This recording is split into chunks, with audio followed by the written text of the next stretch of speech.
All right, folks, we're live. Welcome, everybody. My name is Becca Meekins. I'm the Assistant Town Administrator with the Town of Northborough.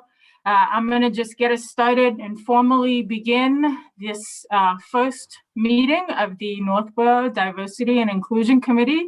Welcome to all of you. Thank you for being here.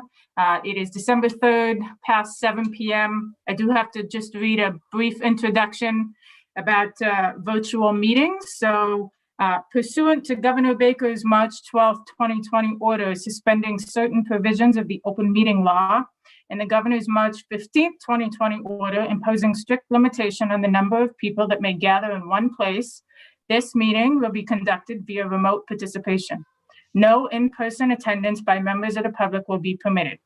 This meeting will be live streamed, but will not have an option for public participation.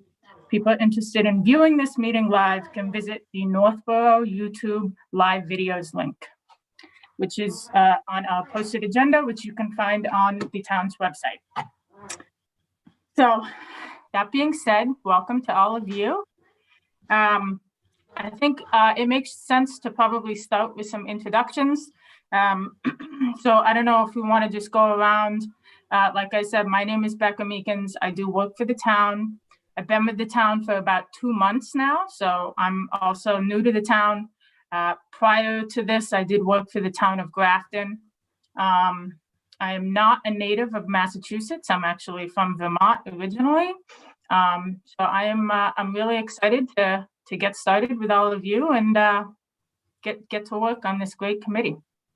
So Tim, I don't know if you just happen to be the left of me on my screen, so you want to go next? Yes, that makes sense.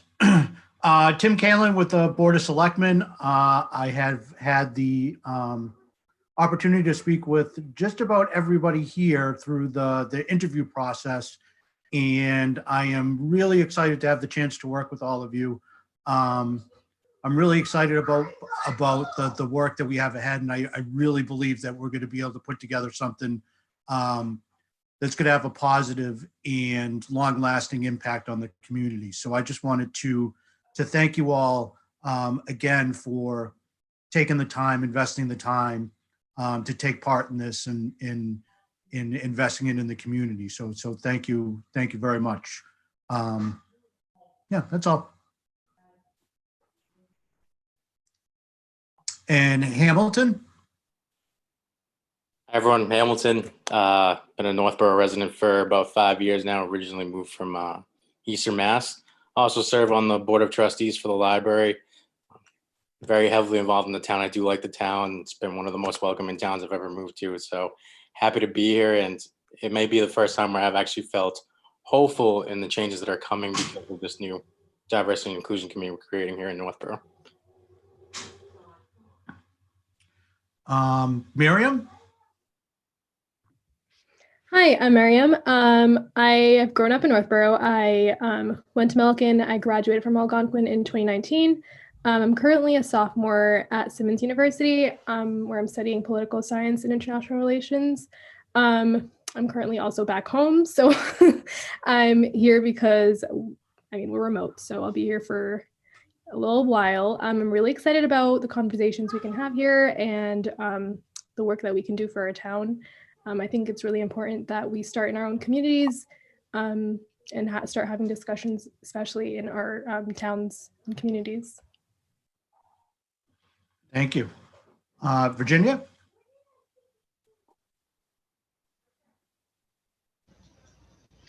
Hi, everybody. I'm Virginia Sims George. Been in Northborough a long time. Originally from Virginia and moved here from Springfield. A few years ago, met my husband. Most of you know him, Fred George, who's the town moderator. So I'm the better half. And I chair the personnel committee in the town of Northborough.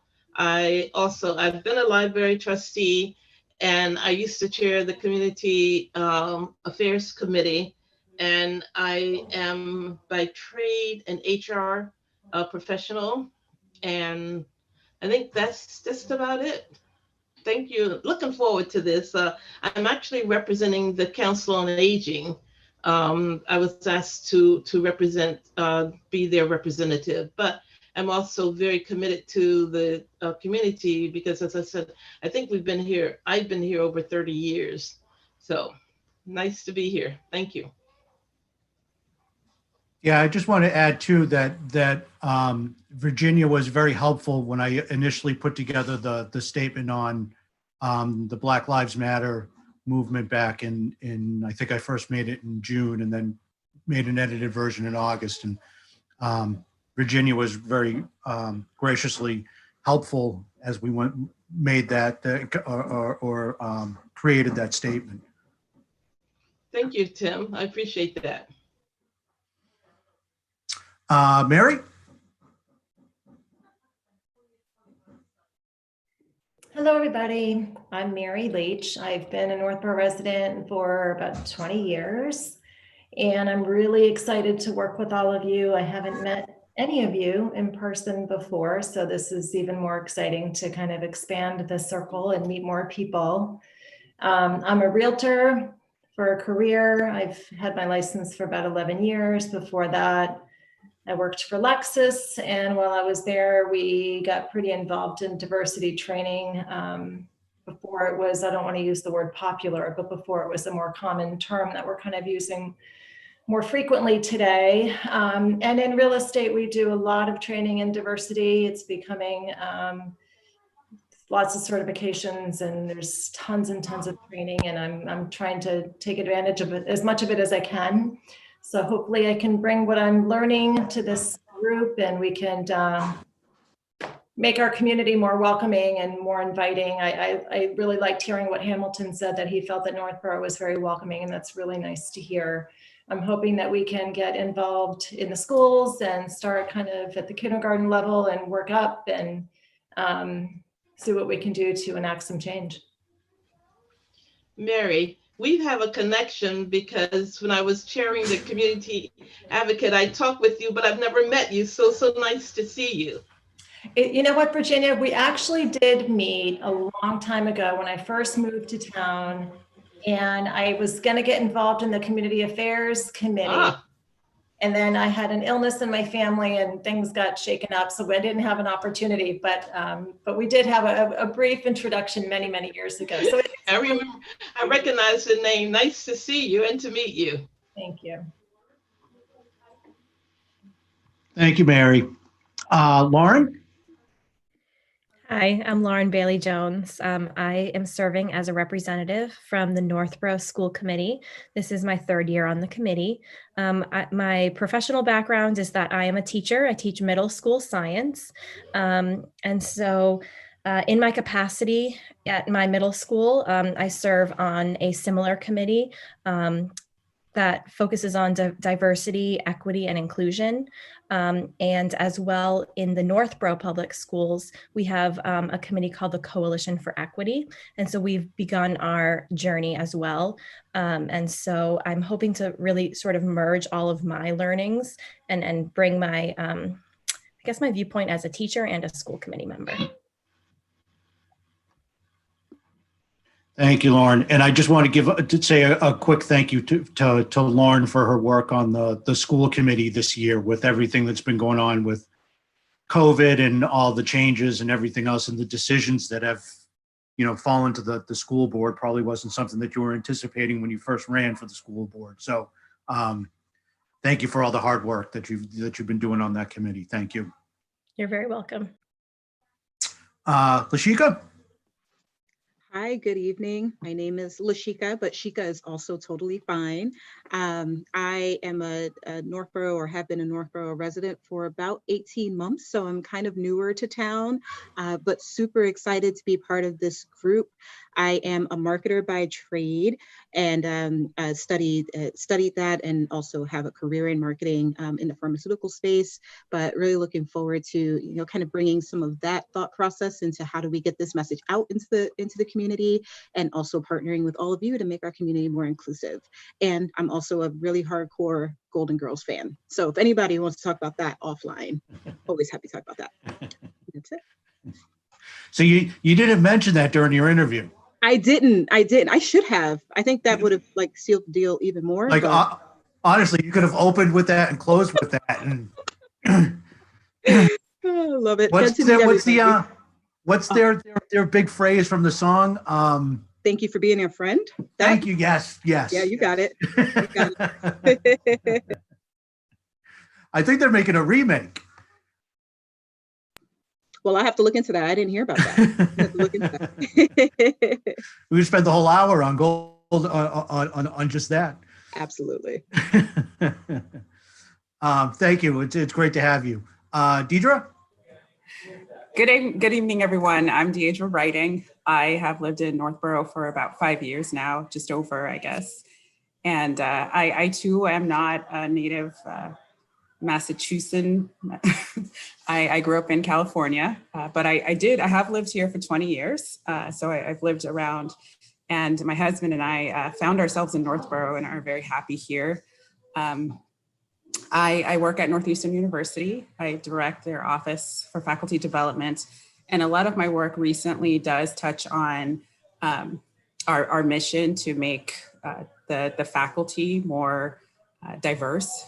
So I do a lot with the faculty there in creating climate that is welcoming and equitable for everyone. I like Lauren, am on the Coalition for Equity with the Northborough Southborough Schools. So as you can see, this permeates like my daily life all the time. So I'm happy to spread all of that and dig in with you all. Just excited to be here. Perfect. Thank you. I guess I should also add, I don't know if I mentioned this to anybody in the interview process. In my professional capacity, I own a consulting firm, and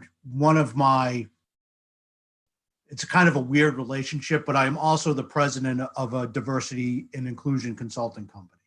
And we do work with the global 500 companies. I can't mention their names because of conflict of interest considerations out in the world. But the person that started our company, if you're interested in learning about her, I wouldn't be surprised if some of you would recognize her name. But she is a globally recognized thought leader in the D&I space. So I do have some professional and academic background in this field. So just wanted to share that. I wasn't sure if I shared that during the interview process with everybody. Yeah, so it's great to have everybody here. I assume that everybody made it through the open meeting law trainings and all that, and talked with Andy Dowd at Town Hall and got all that straightened out. I do think it's important, just as a reminder, that this is a public forum. So just keep that in mind when you're making comments or sharing anything, that it is out there for the world to see, and your name will be attached to it. So it's just be aware of that. That's all. It's something that I have learned over the last 3 years on the Board of Selectmen, that people can find out if what you're saying when you said it. So so just keep that in mind. So I guess one of the things that I've been thinking about in regards to the committee is, and Becca has this on the,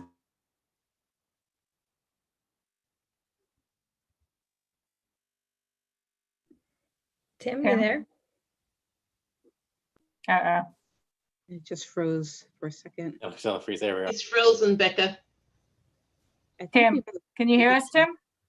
yes, I'm sorry. We lost you for a second there. So you said Becca has this on the agenda, but I wanted to, and then at the most exciting moment, we lost you.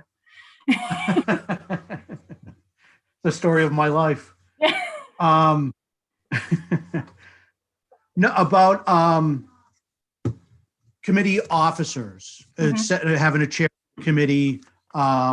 And I was just saying, to be honest with you, I don't know what the procedure is for doing that. Oh, okay, yeah.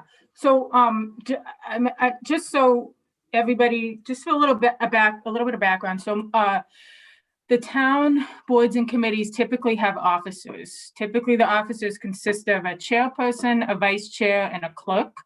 The roles of those positions are really the chairperson runs the meeting. So, make sure the agenda goes smoothly, that we, hit everything that we need to hit, that we stay on topic. And really takes the lead in developing the agendas, making sure that they get posted in a timely manner and so forth. Vice chair is basically the chair's backup. So if the chair, these days, it's if the chair loses connectivity, the vice chair has to step in. And then the clerk is responsible for taking minutes and making sure that the minutes are prepared for the next meeting to be voted on and accepted. So typically, the way I have done it in the past is if people are interested in serving one of those positions, just speak up. And if we don't have people interested, then I suppose we'd have to a serious round of rock, paper, scissors or something. I don't know. Hopefully someone is interested in each of the positions. So I guess we'll start with the chair. Is there anybody that is interested in taking on the chairperson role for this committee? I'm happy to do it, but I don't want to. If other people are interested, please feel free. I think you'd be great, Tim. What's that? I think you'd be excellent. Thank you. Thank you. Yeah, Tim, I know that you sort of spearheaded this whole thing, so I, am certainly comfortable with you taking on that role. I don't know how other people feel, but I think that makes perfect sense. Okay. All right. So thank you. I will move that we vote to nominate Tim Kalin as chairperson of the Northborough Diversity and Inclusion Committee. I'll second that. Second. Yep. I second. Okay, good. And so because we are in a virtual forum, all of the votes have to be done by roll call. So for the roll call, I'll call out. And if you're in agreement, you just give us an aye. And if not, you give us a nay. So Hamilton? Hamilton Soriano, aye. Mary? Aye. Virginia? Aye. Miriam? Aye. Deirdre? Aye. Chica? Aye. And Lauren? Aye. Okay, Tim, congratulations. You are Thank officially you. the chairman. The burden is yours. No, I'm just Yes. kidding. We'll share it equally. My first task is to let all this newfound power go to my head. So for vice chair, is there anybody that's interested in that seat? I'm happy to go for that position. Okay, I will move that we vote to appoint Miriam as the vice chair of the Northborough Diversity and Inclusion Committee. Second? Okay, motion made and seconded. Roll call vote. Hamilton? Aye. Mary? Aye. Virginia? Aye. Lauren? Aye. Shika? Aye. And Deirdre? Aye. Okay, Miriam, congratulations. You are now second in charge. Lucky you. You get to work with Tim. Okay, so the final position is the clerk's position. So this is actually probably the position with the heaviest load, unfortunately, because it's a minute-taking role. The great thing about being in a virtual forum is that all of the meetings are recorded, so you don't have to take notes while we're, in the meeting. You can always go back and watch the videos anytime on YouTube. They're available all the time. So you don't feel pressured to, jot down everything when we're doing the work in the meetings. So is there anyone that wants to do that? Oh, go ahead. Can I just add one thing to that too? And just to make it sound a little bit less daunting. if you do become clerk, you can reach out to Diane Wackel and I can send out an introduction email.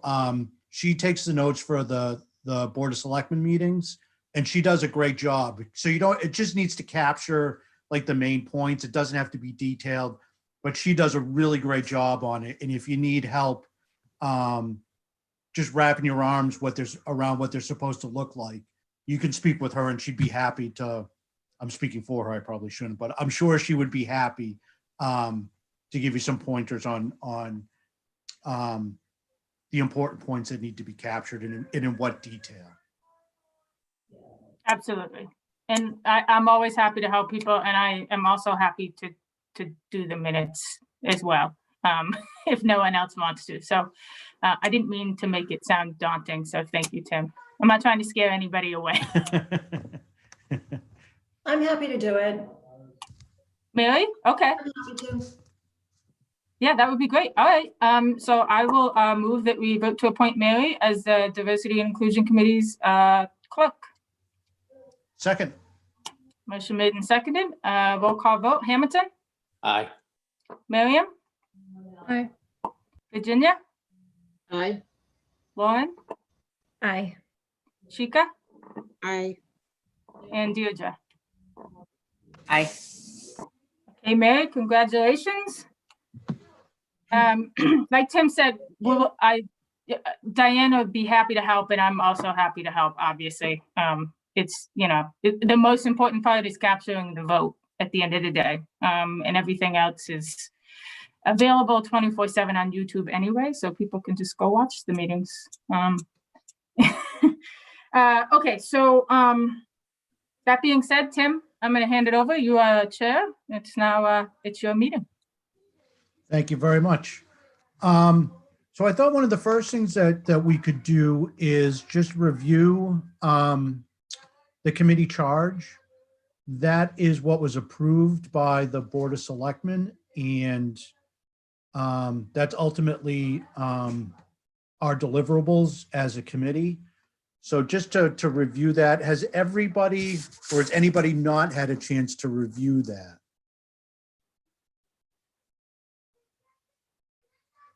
Okay, good.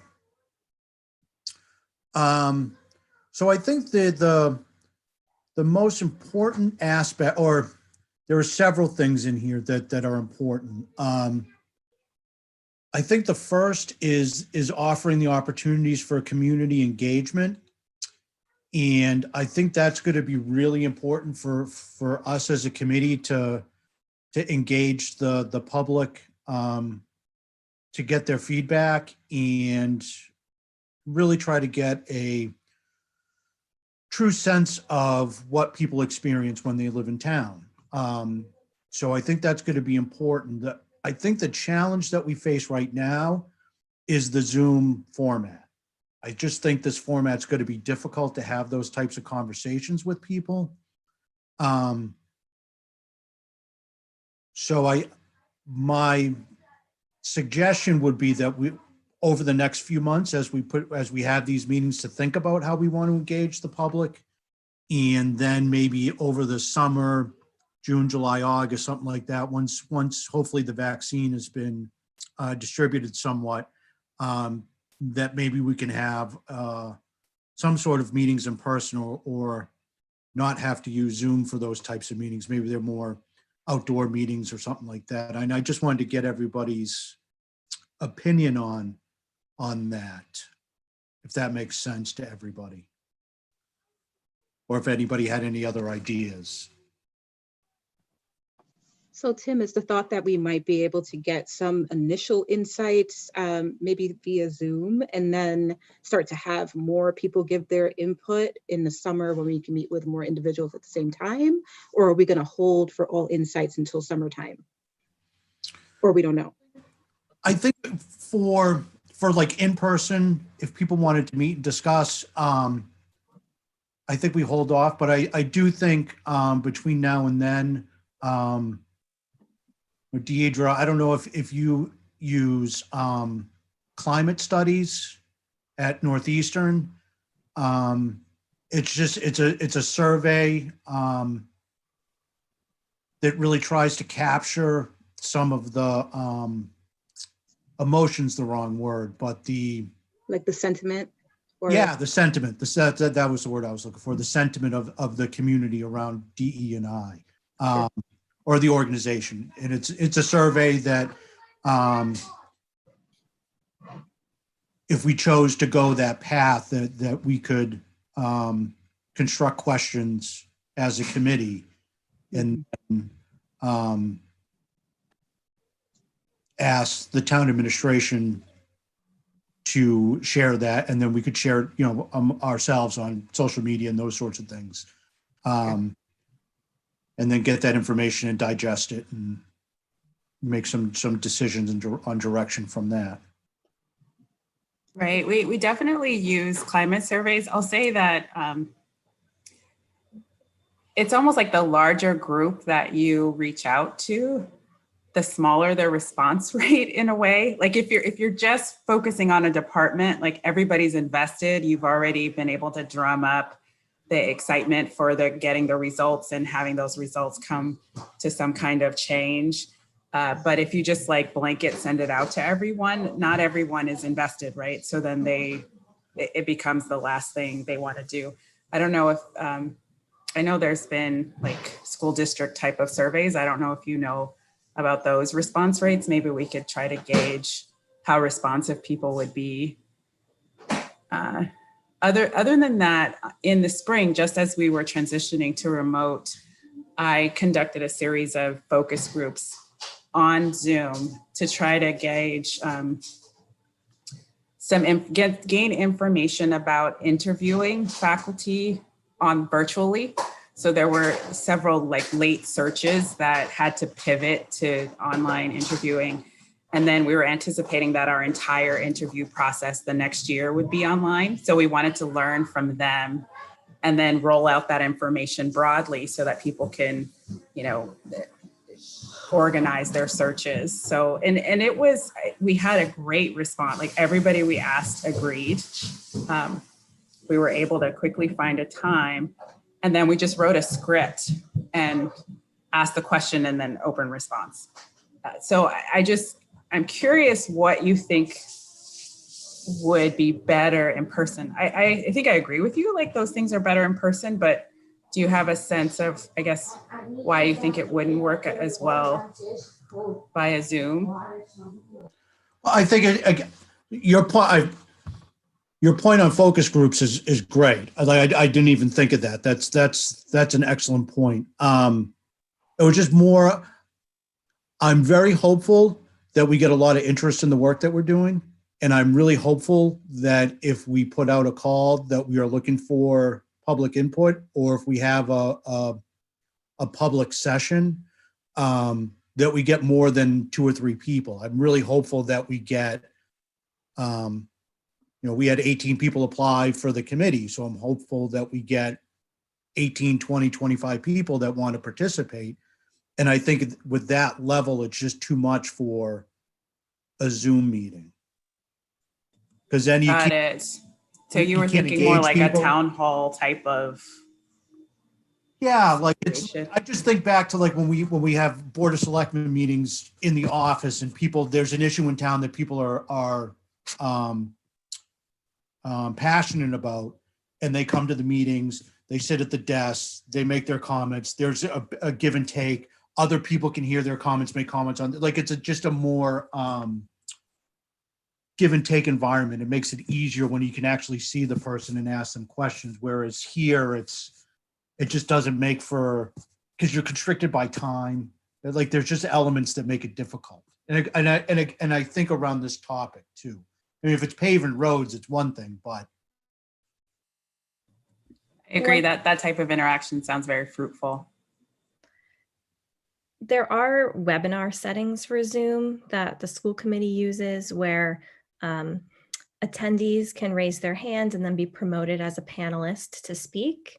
And then depending upon whether the committee decides to have a back and forth conversation or whether it's simply a comment. So that has happened at least at the school committee level.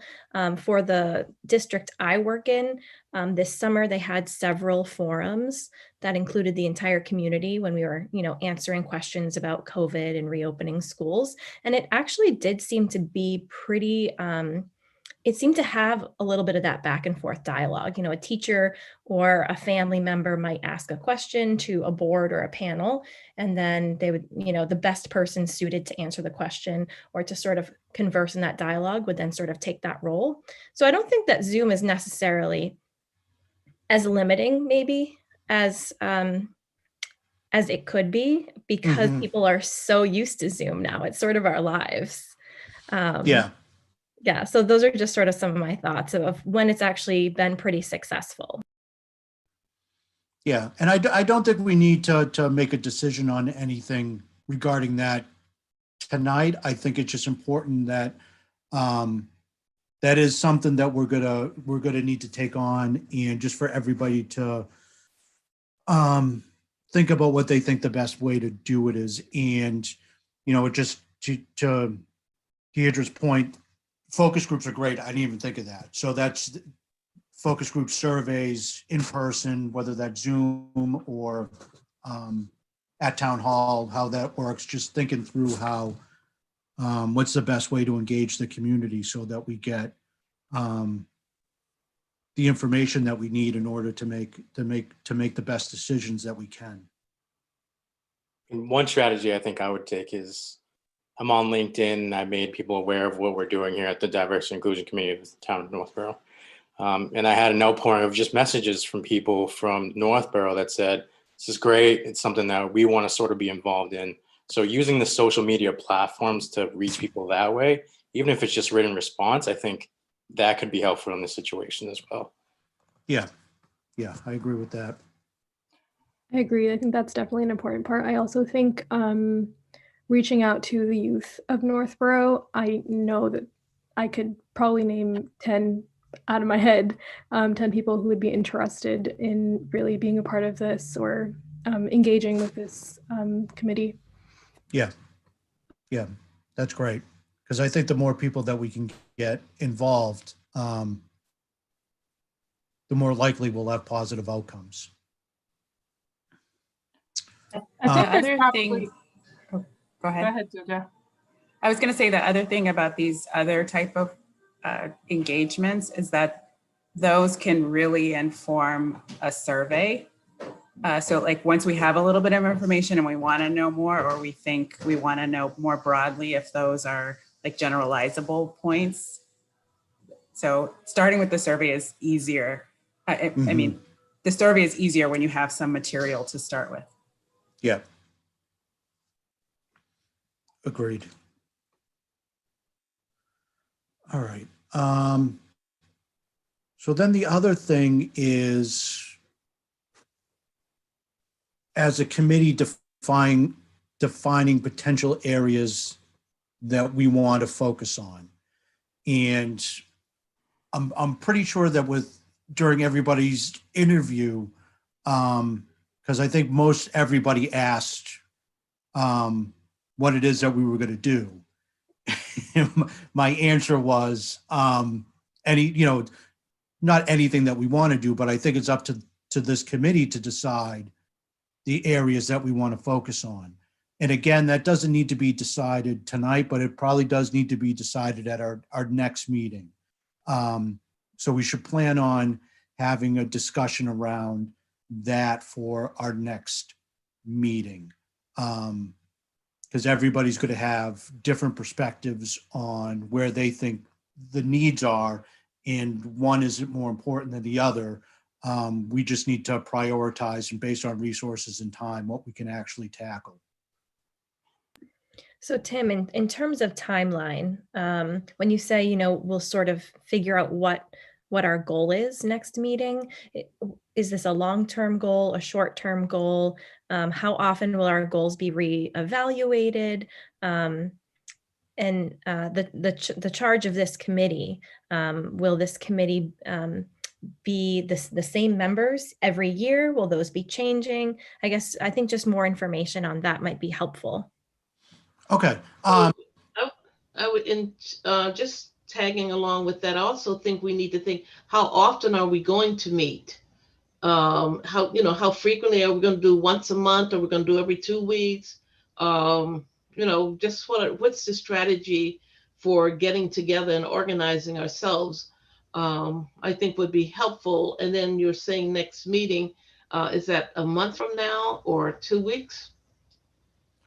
Right now, we have meetings scheduled once a month. And like I said, during the interview process, as we move forward, if we want to add additional meetings, we can certainly, as long as it's okay with Becca and there's the capacity to do more meetings. It may not be Thursdays at 7. It may be another day of the week.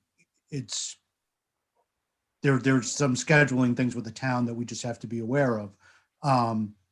But if we wanted to meet twice a month, I'm certainly open to that, if that's what's needed to make sure that we meet our goals. Now, it's Thursday. We're here tonight. Can we settle on Thursday? Yeah, the monthly meetings will be Thursday. The once a month Okay. meeting will be Thursday at 7. But if we were to meet, like if we were to say, all right, once a month doesn't seem like it's enough, we need to meet twice a month, we might still meet on, and I'm just using this as an example, the first Thursday of the month and then the third Tuesday of the month. It might be different just because of scheduling and Zoom and everything else. It just may fall on a different day or at a different time. But again, that's up to us to decide. Would anyone be willing to change it from Thursday? This is the only day where I work, sort of the latest day. I hate to kind of bring it up during this meeting and be like, oh, me, right? Yeah, I had 10 minutes to prepare and then I came onto the meeting. So I don't know if anyone's open to changing it from a Thursday. It's the only day where I work late. If you, can we discuss that offline? You got it. Okay, thank you. And then as far as the goals go, what our main charge is to deliver recommendations to the Board of Selectmen in 12 months. So from a official standpoint, this committee only has a lifespan of 12 months. However, one of our recommendations could be that this committee become a permanent part of the committee structure in town. But just for the sake of this initial first step into this, it made sense when I was going through it for the committee to have a set lifespan with a specific tangible output at the end, because there was concern about, well, what are you going to do? You're just going to run around and mess everybody up and personnel and make all these decisions. And no, that's not the point. So this was a way to, for us to provide something tangible that then can be used to by the various boards and committees in town that have the authority to make specific changes, that they will move forward with those changes. And like I said, part of our recommendations could be that this committee become a permanent structure or permanent part of the committees. And then at that point, we'd probably have to hold interviews again. And then if people wanted to stay on the committee, you can stay on the committee. If people didn't want, if they didn't have the time or the capacity to, then, you've served your 12 months and, you just move on. So there's that aspect of things. But as far as the recommendations for the Board of Selectmen, that is why I shared with everybody that CREED model. When I was reading through that a few months ago and thinking about what we need to do here, it seemed like to me like a structured way for us to move forward, because you can start with like a big picture goal, like that common phrase, which is the C, and then move through each one.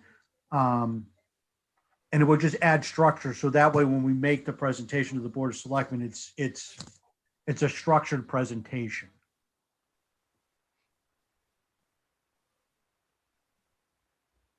Okay. Makes sense. So Tim, to summarize, it sort of sounds like we are collecting data, probably mostly qualitative data, by reaching out into the community, talking with people in our town, and then figuring out what our community needs, and then presenting that to the Board of Selectmen for further work for long-term goals. Was Right. that like pretty comprehensive? Yeah. Like a lot of during the interviews, a lot of people mentioned their kids in the school system, and not that and Miriam, you know this better than anybody because you've been through the school system most recently. So are there issues that need to be addressed at the schools? Is it the culture of the schools? Is it the curriculum of the schools? Is it the student body? Is it the teachers? Are there things in the school that need to be addressed? And I think that's probably going to be an important part of what this committee, part of the suggestions and recommendations that this committee makes is going to be how it impacts the schools. So by using the CREED model, you come up, all right, we got to address the schools. What is the common purpose that we want to address at the schools? And then moving through the model that way. So then when we go and make the presentation for the Board of Selectmen, each area that we want to address, we have a tangible model that we can walk people through and say, this is what we want to achieve. This is how we do it. These are the recommendations that we make. So Tim, another question that comes to my mind, when you were doing your interviewing, did anything stand out, that people feedback that people passed on, like people who are new to town or they've been in town for a while? Were there concerns that were already, voiced that you could share with us? There wasn't. I personally didn't hear anything during the interview process that was overtly negative. That people have had really horrible experiences in town, and that could just be a matter of being in an interview process and being on a Zoom and being on public TV, that people just weren't comfortable sharing those types of stories. But you did hear a lot of people with concerns about their kids and making sure that they want to leave something behind for their kids that's diverse and equitable and inclusive for all their kids. And that's what I want. That's why I am doing this. It's my own selfish reason is for my kids. They need to grow up in a world that's open, caring, embraces everybody. That's the world that I want them to have. So we did hear a lot of that. Honestly, one thing that stuck with me through, and if I'm talking too much, everybody just, raise your hand and tell me to be quiet. I don't want to ramble on and cut everybody off. One thing that really stuck me was during the interview process, which was an angle I never thought of, was for Mary being a real estate agent, and how do we make the community more welcoming to people that want to move into Northborough? And what do people actually see when they come in here and look at our school systems and look at a home and look at our neighborhoods? What are they seeing? A lot of white. Yeah, like I know what I see. Like a lot of white, and it needs to change, and it can change. And I hear it often with families that are coming in from other communities, and they don't see the diversity, and you may not see it driving down the street, but I think we can do better. I know we can do better, and I feel that the best place to start is with our young kids. Now, my kids are out of school. They've been through the Northborough school system. They're graduating from college. But when my kids went to Proctor and they went through Milliken and they went through Algonquin, I never once heard the term diversity. It wasn't discussed. We had cultural fairs where you brought in a certain food dish, which I know they still, I think, do at Milliken, but we can do so much more, and we can, you know, start with the teachers, start with the school committee members and ask, you know, what do you see and where are the windows of opportunity that we can get into, and we can create opportunities for more events, more multicultural events, and that we have, you know, advertisements. We have these wonderful veterans, you know, all the way through town. Maybe we can do something multicultural all up and down Main Street to really show that we are a very welcoming, inclusive community. Because when I bring clients through Northborough, you can't see that. You can't. Yeah. And that is a perspective that I have never thought of. And I just thought that came out during the interview process. And I thought that was, like, everybody brought great perspectives on things, but that really struck me. I grew up in Northborough. My family moved here in 77. So when I first moved here, there was a couple houses and a lot of cornfields. So the town has changed quite a bit since I just want to ask one thing. Deirdre and Lauren, you guys had mentioned that the school committee has, or the school district has, some sort of diversity council that's already, like, actively doing this kind of work to impact the school district. Is that accurate? Okay, so I want to just the scope of this committee ultimately is to make a recommendation to the Board of Selectmen. The Board of Selectmen doesn't manage the schools. That's the school committee. So I think that, and I don't think that means that we shouldn't focus on the schools at all, but I'm wondering if maybe down the road, when we're further along figuring out what our goals are going to be as they relate to the schools, if it would make sense for us to have a meeting with that group to sort of, because I don't want to just spring a bunch of, I mean, I know, Lauren, you're going to be talking back and forth, but I don't want to just in 12 months, you know, spring something on the school committee when they already have this group that's doing this active work. So I think it probably makes sense down the road for us to connect with that group once we sort of figure out how is our work going to impact the schools, or will it impact the schools? What do we think they need? So I just want to point that out, because, you know, from my perspective, as somebody who works for the town, the things that I want to change are the things that town hall has control over. So, like, for me, the first thing that comes to mind is recruitment. And, like, are we getting candidates who are diverse? And right now, the answer is no.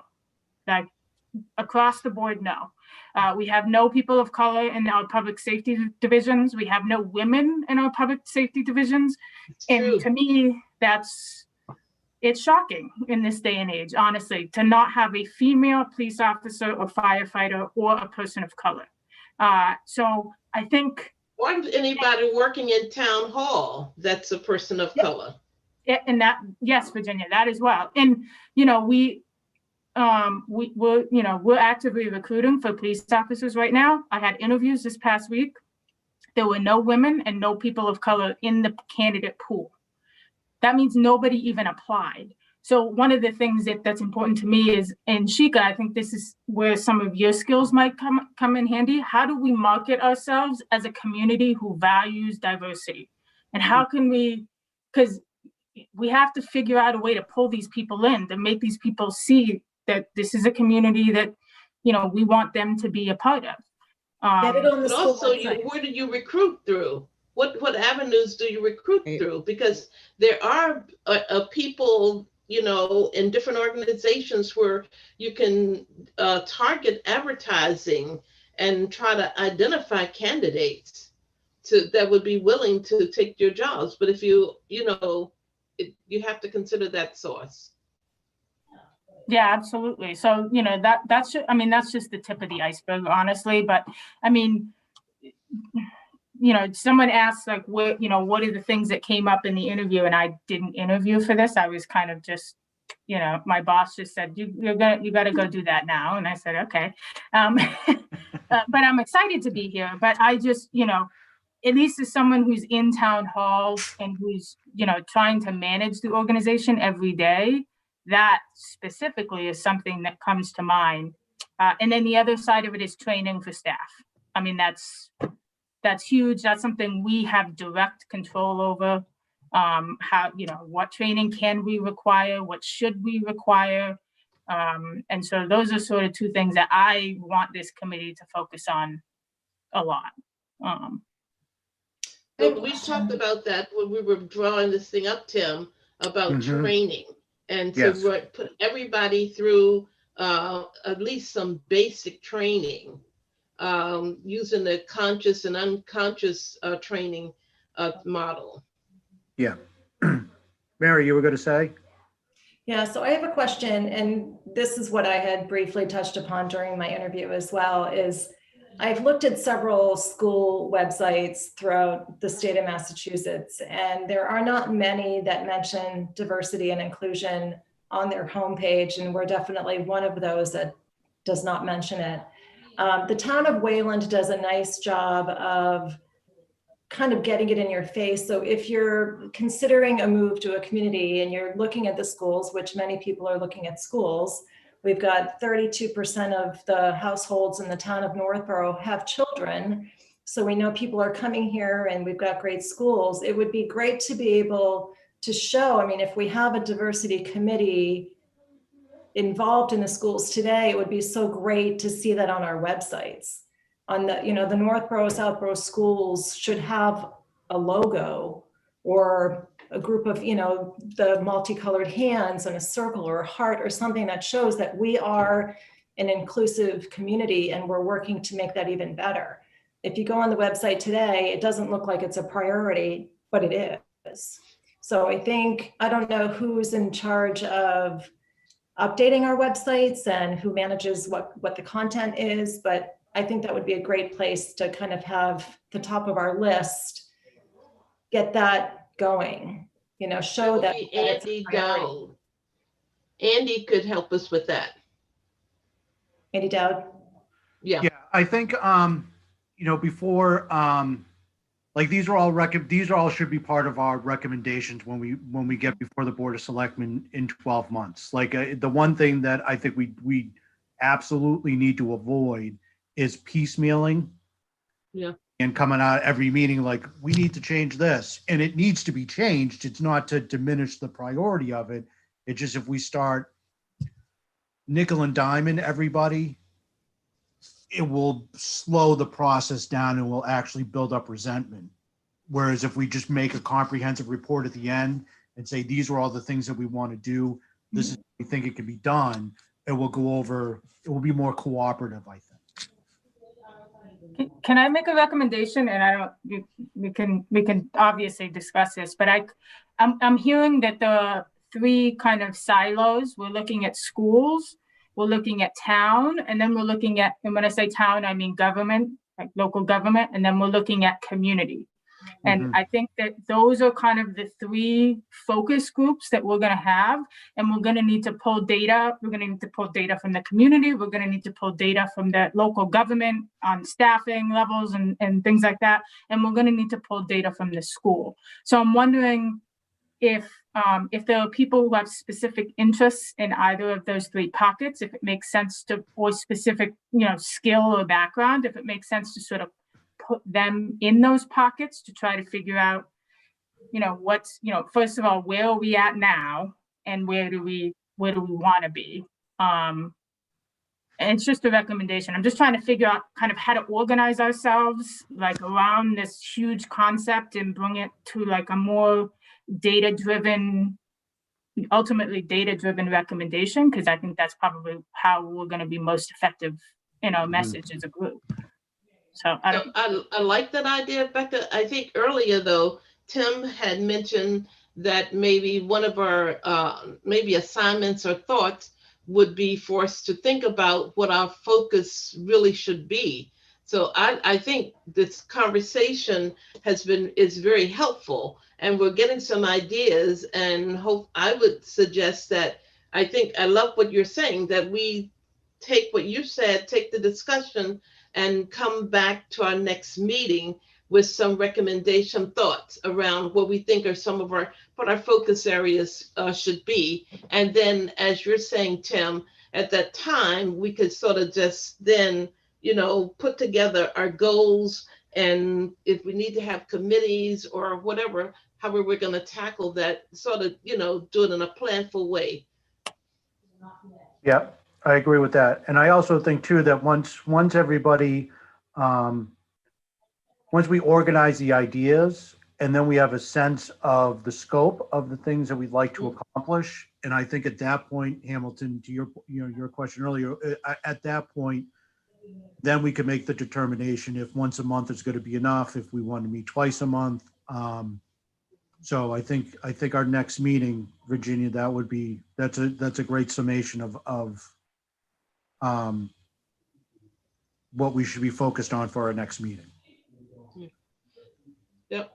I think I want to just, as I'm listening and I'm thinking, I hope that I don't want us to get bogged down in too much or going in the wrong direction. Like it took forever and it was a massive one for the town planning or whatever, that they just finished. And maybe there's some data there that could also help us once we decide what we want to do. Yeah.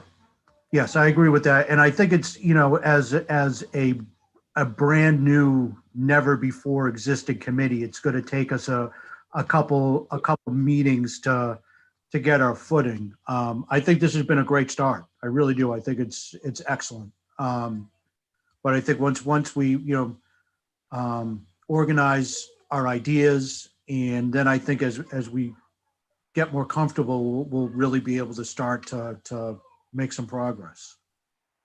So, what I failed to share when we started the introductions, that I chair the Assabet School Committee, and they're forming a diversity and inclusive council. We support them. We're one of the towns that are a part of that. Plus MASC, which is the Massachusetts Association of School Committee, has a minority and diversity committee that helps and works with the schools as well. And I'm actually going to become chair of that committee. So we do have a linkage to the school through MASC. And Lauren, you're probably familiar with that. And I think I've seen you at the conference at Hyannis. But anyway, we have some resources, so we don't have to really focus so much on the schools once we start. In Virginia, there's a conference tomorrow night, actually. Yes. So I will be there. Are you? Yeah. Well, actually, I'm interviewing for the committee tomorrow night. So anyway, nice to see. There's so many. We didn't know we had a lot of connections, but I think as we talk, we'll find that we have some more than we know.